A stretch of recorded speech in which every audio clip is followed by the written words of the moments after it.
Hello friends, मैं राजीव जायसवाल। आज हम लोग यूपी पीसीएस मेंस के पेपर नंबर 1 को डिस्कस करेंगे। पहला टॉपिक है हिस्ट्री ऑफ इंडियन कल्चर। तो हिस्ट्री ऑफ इंडियन कल्चर, इसमें क्या क्या कवर किया जाएगा? History of Indian culture will cover the salient aspect of art form, literature and architecture from ancient to modern time. यानी आपको आर्ट्स के बारे में पढ़ना होगा, लिटरेचर के बारे में पढ़ना होगा और आर्किटेक्चर के बारे में पढ़ना होगा। तो आर्ट, लिटरेचर और आर्किटेक्चर, इन तीनों को एंशिएंट पीरियड से लेके मॉडर्न पीरियड तक कवर करना होगा। ये टॉपिक नंबर 1 है। टॉपिक 2 है मॉडर्न इंडियन हिस्ट्री।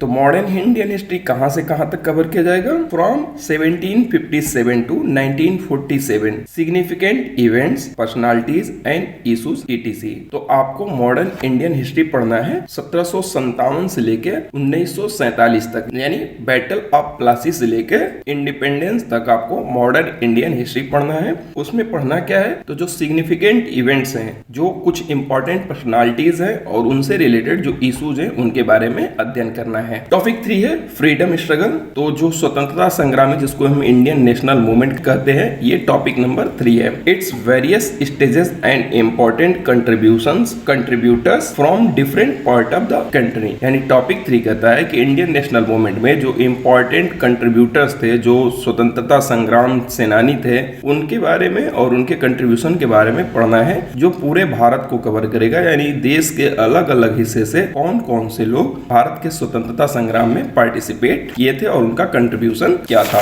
टॉपिक 4 है post independence consolidation and reorganisation within the country till 1965। जो पोस्ट इंडिपेंडेंस है, उस टॉपिक में हमें 1965 तक के घटनाक्रम को पढ़ना है कि राज्यों का रीऑर्गेनाइजेशन और कंसोलिडेशन कैसे किया गया, क्योंकि 1962 में गोवा को पुर्तगालियों से छीना गया। तो 1962 में जो गोवा है वो अंतिम राज्य था जिसको भारत में इंटीग्रेट किया गया, और ओवरऑल कंसोलिडेशन 1965 तक चलता रहा। तो स्वतंत्रता संग्राम के बाद जो है 1965 तक के इतिहास को कंसोलिडेशन एंड रीऑर्गेनाइजेशन टॉपिक के अंडर पढ़ना है। टॉपिक 5 है हिस्ट्री ऑफ द वर्ल्ड। तो history of world will include events from the 18th century to middle of the 20th century, such as French Revolution of 1789, Industrial Revolution, World Wars, Red Royal of National Boundaries, Socialism, Nazism, Fascism etc. Their forms and effect on society। तो जो world history है, उसमें आपको सबसे पहले तो आपको French revolution के बारे में पढ़ना है, फिर इंडस्ट्रियल रिवोल्यूशन के बारे में पढ़ना है,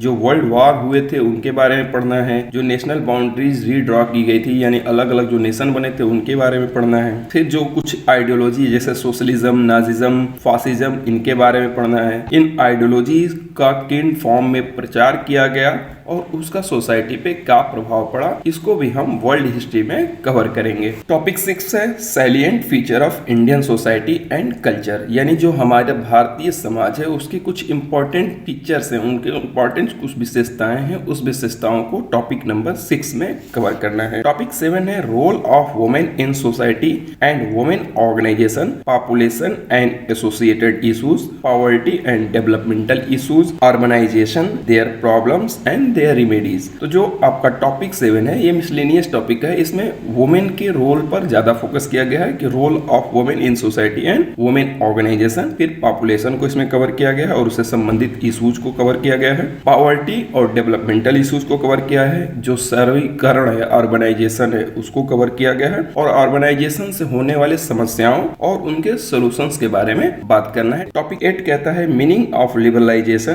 प्राइवेटाइजेशन एंड ग्लोबलाइजेशन। जो एलपीजी रिफॉर्म आया था 1991-92 में, उसके बारे में टॉपिक नंबर 8 है। And their effect on economy, polity and social structure. Liberalisation का, प्राइवेटाइजेशन का और ग्लोबलाइजेशन का हमारे इकोनॉमी पे क्या प्रभाव पड़ा, हमारे सोसाइटी पे क्या प्रभाव पड़ा, हमारे पॉलिटिकल स्ट्रक्चर पर क्या प्रभाव पड़ा, इसको हमें पढ़ना है टॉपिक नंबर 8 में।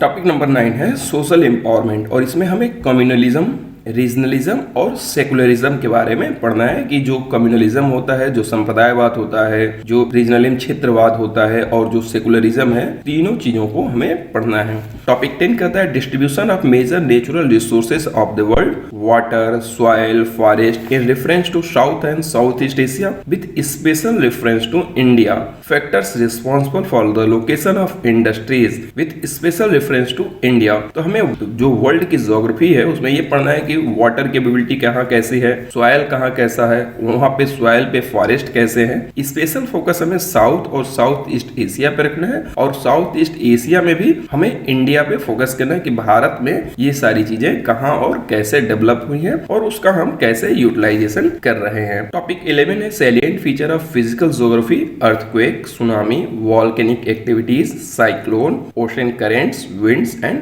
ग्लेशियर्स। तो टॉपिक 11 भी फिजिकल ज्योग्राफी से जुड़ा है जिसमें हमें अर्थक्वेक पढ़ना है, tsunami, volcanic activities, cyclone, ocean currents और विंड और ग्लेशियर के बारे में पढ़ना है। टॉपिक 12 कहता है ओशनिक रिसोर्सेज ऑफ इंडिया, जो भारत के समुद्र तट है, जो हमारा ओशन हिस्सा है, तो ओशंस में हमें क्या क्या रिसोर्सेज मिलते हैं एंड देयर पोटेंशियल, और उन रिसोर्सेज को यूटिलाइज करके कैसे हम आगे बढ़ सकते हैं, इसके पोटेंशियल के बारे में भी हमें पढ़ना है। टॉपिक 13 कहता है कि ह्यूमन माइग्रेशन, जो लोगों का माइग्रेशन होता है, जो स्थानांतरण होता है, वो कैसे होता है और उनसे क्या समस्याएं आती हैं, ये टॉपिक नंबर 13 में है। Human migration refugee problem of the world with focus on India. तो वर्ल्ड लेवल पे जो रिफ्यूजी प्रॉब्लम है और उसको एड्रेस करना है और स्पेशल रेफरेंस टू इंडिया, यानी भारत पर स्पेशली फोकस करना है। जैसे बांग्लादेश जब बना था, जब पाकिस्तान का बंटवारा हुआ था 1971 में, तो बहुत से बांग्लादेश के निवासी भारत में चले आए और उसकी वजह से हमें नॉर्थ ईस्ट में काफी समस्याएं होती हैं। उसी को एड्रेस करने के लिए CAA